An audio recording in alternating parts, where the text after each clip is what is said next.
ఏమే ఇట్రా. ఏమిటండి? ఈ చైన్ రఘుకిచ్చి అల్లుడు గారికి వేయమని చెప్పు. రేపు మగపెళ్లి వాడి నుండి బావమరిది ఏమిచ్చాడన్న మాట రాకూడదు. ఆ ఇచ్చేదేదో మీరే ఇవ్వచ్చు కదండి. నేనిస్తే వాడిని అవమానించడానికి ఇచ్చాననుకుంటాడు. నువ్వెళ్ళు, నేను గుడికెళ్ళొస్తాను. రఘు ఇలారా. ఏంటమ్మా? ఈ చైన్ తీసుకెళ్లి పెళ్లి కొడుకివ్వరా. ఎవరిచ్చారు? మీ నాన్నగారు.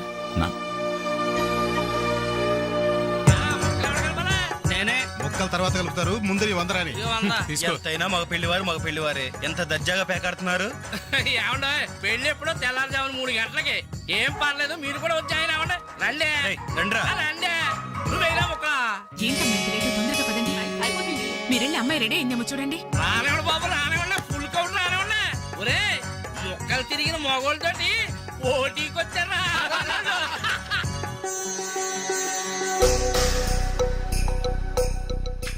ఇప్పుడు కూడా షోలా? అదే షో. చెప్పత్రా మావ, తీయండి బాబు, తీయండి. పాకెట్లు సొమ్మంతా తీయండి. అలా చూస్తారంటే తీయండి.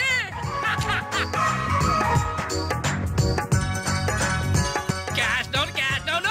తర్వాత ఇస్తాను, మరొక ఆట అండి. ఏంటి బాబు, మరో ఆట అయ్యాలా? పాపం పాకెట్ ఖాళీ అయినట్టుందన్నా. పాకెట్ ఖాళీ అయితే మాత్రం ఏంద్రా, మెడలో చైన్ ఉంది, ఏడు కుంకులాలు ఉన్నాయి. పట్టుకోడు తీసి ఆడమంటే సిగ్గుపడాలి కానీ మెడలో చైన్ తీసి ఆడటానికే తీయబోయే చైన్ తీయి. అలా చూస్తామని తీయి. Very good. మగోడంటే ఇలా కూడా.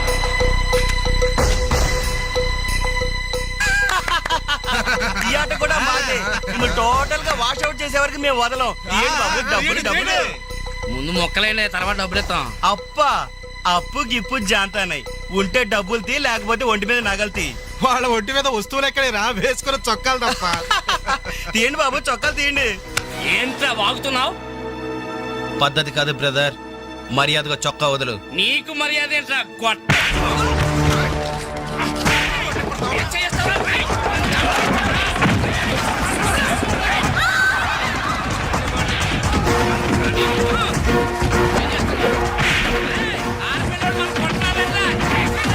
ఏమైంది? పెళ్లి కూతురు అన్న ఫ్రెండ్స్ మన వాళ్ళందరూ కొడుతున్నారా?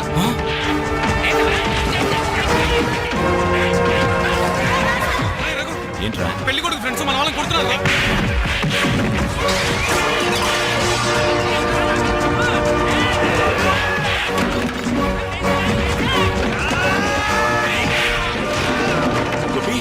గోపి, ఇందులో మన తప్పేం లేదుగా? మన తప్పేం లేదురా, ముందు వాళ్ళే చేసుకున్నారు. ప్రామిస్ రా.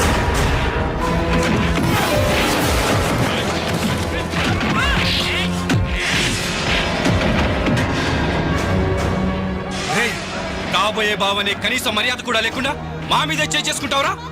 ఎప్పుడో వేకువజామున 3 గంటలకి నా చెల్లి మెళ్ళలో తాళిబొట్టు కట్టిన తర్వాత నువ్వు నాకు బావవిరా. కానీ వీళ్ళు పుట్టినప్పటి నుంచి నాకు ఫ్రెండ్స్ రారా.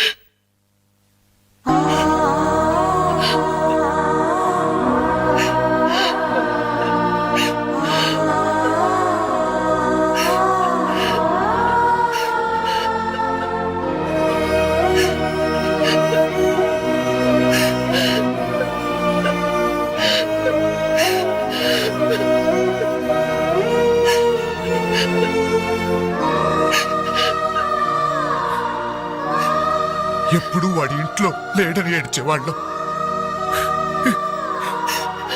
ఇప్పుడు వాడు ఉన్నందుకు ఏడవాల్సి వచ్చిందమ్మా.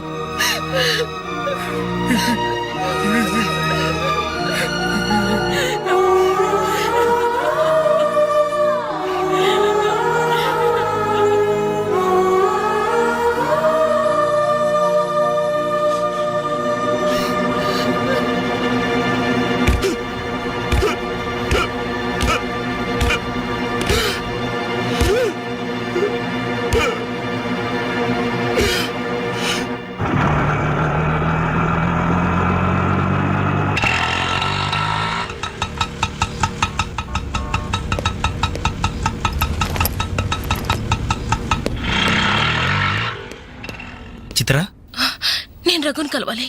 రా రే రఘు, హ్మ్? నీకోసం చిత్ర వచ్చిందిరా.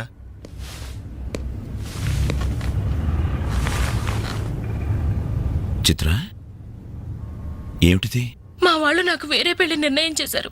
అందుకే ఇల్లు వదిలి వచ్చేసాను. తొందరపడ్డావేమో చిత్ర. ఇంకా అక్కడే ఉంటే బలవంతంగానైనా నా పెళ్లి చేస్తారు. చిత్ర, నా చెల్లెలి పెళ్లి నా వల్లే ఆగిపోయింది. ఇంట్లో వాళ్ళకి మొహం చూపించలేక వారం రోజుల నుంచి ఇక్కడే ఉంటున్నాను. ఈ పరిస్థితుల్లో నాకు తెలుసు నువ్వు నీ పరిస్థితి గురించి ఆలోచిస్తున్నావు. నా గురించి కూడా కొంచెం ఆలోచించు. ఒక ఆడపిల్లని గడప దాటి పెట్టుతో సహా బయటకు వచ్చానంటే మా ఇంట్లో ఏం జరిగి ఉంటుందో ఊహించు. ఇంకా నా వల్ల కాదు. వెంటనే మన పెళ్లి జరిగిపోవాలి. చిత్ర, మూర్ఖంగా మాట్లాడద్దు. అన్నిటికీ పెళ్లి సమాధానం అనుకుంటే అలాగే చేసుకుందాం. అదిగో కనబడుతోంది ఆ దేవాలయం. అక్కడికి తీసుకెళ్లి ఓ పసుపు తాడు కడతాను. ఫ్రెండ్స్ వస్తారు, ఆశీర్వదిస్తారు, ఏదో తోచిందిస్తారు, వెళ్ళిపోతారు. ఆ తర్వాత మన జీవితం ఏంటి, ఎలా బతుకుదాం? అందుకే చిత్ర, ఓ 2 నెలలు ఓపిక పట్టు. నాకు ఉద్యోగం వస్తుంది. రాకపోతే? వస్తుంది చిత్ర, రాకపోతే వస్తుంది. ఛే! నన్నెవ్వరూ అర్థం చేసుకోరు. ఇంటికెళ్తే మా నాన్న నన్ను అర్థం చేసుకోడు. బయటికెళ్తే చుట్టుపక్కల వాళ్ళు అర్థం చేసుకోరు. చివరకు నన్ను నమ్మి నాతో జీవితం పంచుకోవాలనుకున్నా నువ్వు నన్ను అర్థం చేసుకోకపోతే? నాకు వేరే మార్గం లేదు. నువ్వు కాదంటే చావనైనా చస్తాను గాని తిరిగి మా ఇంటికి మాత్రం వెళ్ళను. సరే, ఇప్పుడు నన్ను ఏం చేయమంటావో చెప్పు. ఏమండి, రఘు ఇంటికొచ్చి వారం రోజులవుతుందండి. అయితే నాన్న, ఈరోజు అన్నయ్య పుట్టినరోజు నాన్న. ఏం చేయమంటారు నన్ను? ఆ? కేక్ కట్ చేసి ఫంక్షన్ పెట్టమంటారా? ఏమే, వాడు పుట్టినరోజని ఇదిగో 10 రోజుల క్రితమే బట్టలు కొన్నాను. తండ్రినే. కానీ వాడు చేసిందేంటి? ఈ రోజు బజార్కి వెళ్తే ప్రతి వాడు ఏమండి, మీ అమ్మాయి పెళ్లి ఆగిపోయిందట్టు కదా, దానికి కారణం మీ అబ్బాయినట్టే కదా అంటుంటే తల ఎక్కడ పెట్టుకోవాలని తెలియక చస్తున్నాను. ఇదిగో నేను లేనప్పుడైనా సరే వాడిని గాని ఈ గడపలో అడుగు పెట్టనిచ్చావో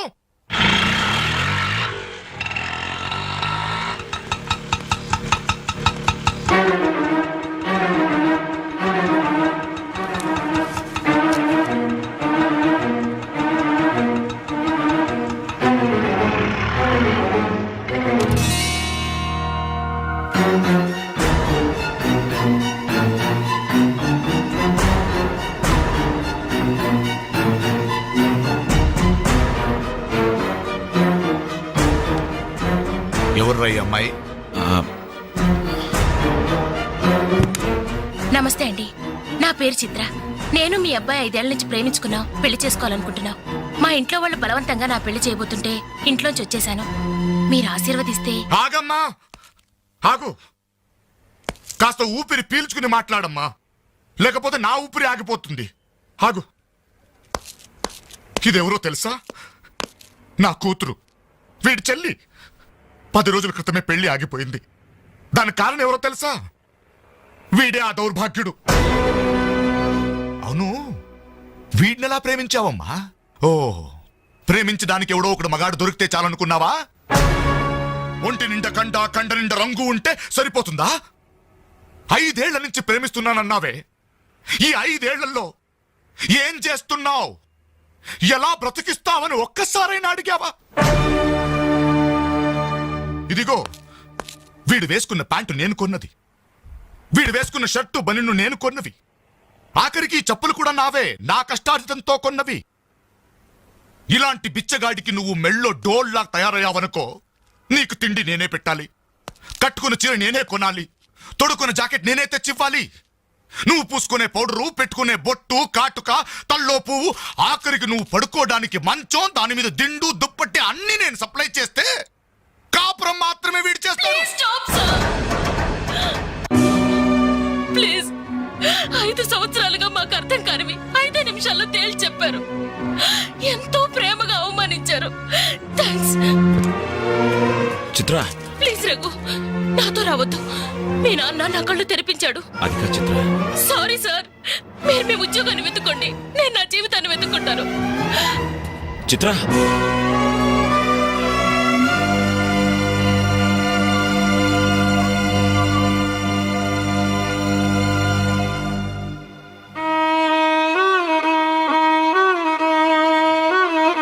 నాన్న, చాలా సంతోషం నాన్న. నా జీవితంలో మర్చిపోలేని అవమానం చేశావు. నన్ను ప్రేమించి నా మీద నమ్మకంతో వచ్చిన అమ్మాయి ముందు నన్ను మాటలతో చిత్రవత చేశావు. అవునన్న, ఈ ప్యాంట్ నీది, ఈ చొక్కా నీది, ఇదిగో నే కట్టుకున్న వాచి, వేసుకున్న చెప్పులు అన్నీ నీవే నాన్న. ఆఖరికి ఈ శరీరం, ఈ ప్రాణం కూడా నువ్విచ్చిందే నాన్న. నేను నీ రక్తం పంచుకు పుట్టిన నీ బిడ్డం నాన్న. నాకు నువ్వు కాక ఇవన్నీ ఎవరు, ఇంకెవరిస్తారు నాన్న?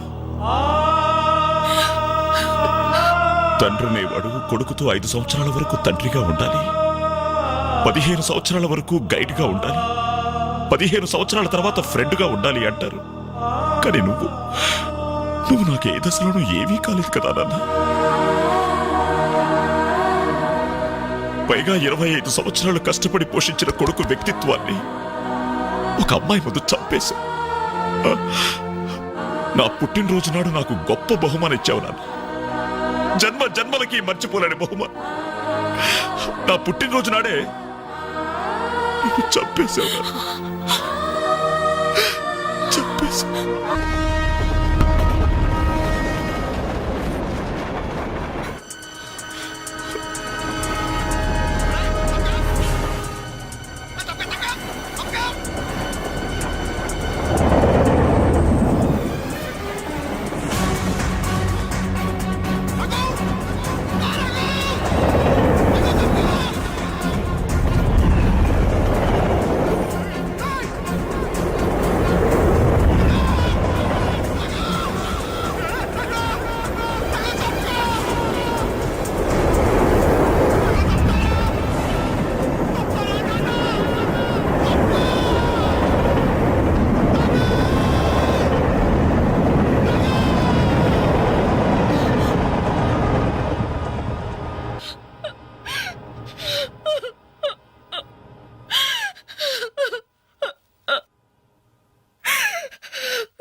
అన్నయ్యలాగా మీరు కాకూడదు. మీకు మంచి భవిష్యత్తు ఉంది. మీలో మీకే తెలియని టాలెంట్ ఉంది. మిమ్మల్ని మీరు నిలబెట్టుకునే శక్తి ఉంది. ఏదైనా సాధించగల సమర్థత ఉంది.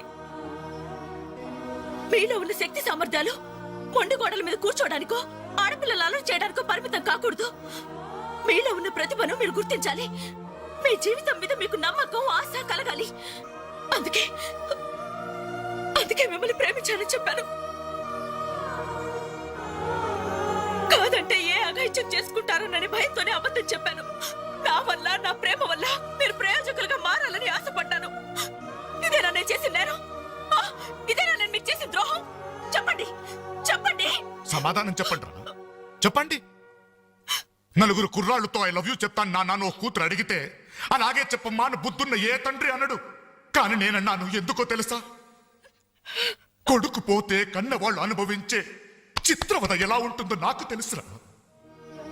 అదే కడుపు కోత మీ కన్న వాళ్ళు అనుభవించకూడదు. రే, ఒక అమ్మాయిని ప్రేమించడానికి ముందు మిమ్మల్ని కని, పెంచి, పోషించి, చదువు చెప్పించి మీరు ప్రయోజకులు కావాలని ఆశపడే మీ అమ్మ నాన్నలకు మీ ప్రేమను పంచండి రా. ఇప్పుడు లైఫ్ ఎంజాయ్ చేస్తుంటే బాగానే ఉంటుంది. కానీ రేపు 30-35 సంవత్సరాలు అయ్యాక అప్పుడు తెలుస్తుందిరా జీవితం విలువేంటో అని. రే, గడియారంలోని ముళ్ళుని వెనక్కి తిప్పగలం గాని గడిచిపోయిన నిమిషాల్ని వెనక్కి తీసుకురాలేవరా. మీ జీవితాలు మొండి గోడల మధ్య సమాధి కాకూడదు. అశాంతితో ఆత్మహత్యలు చేసుకోకూడదు. అయోమయంలో పిచ్చి వాళ్ళుగానో, అప్రయోజకులుగానో, అసమర్థులుగానో మారకూడదు. యూత్ బాగుండాలి. ఇప్పటి కుర్రాళ్ళు కంప్యూటర్స్ తో పోటీ పడుతున్నారా? మీలాంటి కుర్రాళ్లే పులేల గోపీచంద్, విశ్వనాథ్ ఆనంద్, సచిన్ తెండూల్కర్ అలా కారణాలు మీకు బాగున్నారు. మీరు యూత్స్, అవర్ ఫ్యూచర్ బాగున్నారా? బాగుండాలి.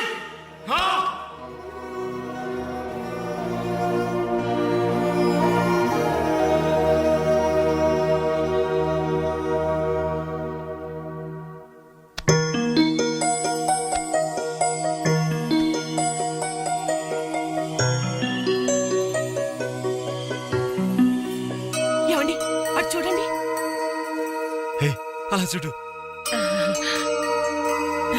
ఏమండి అటు చూడండి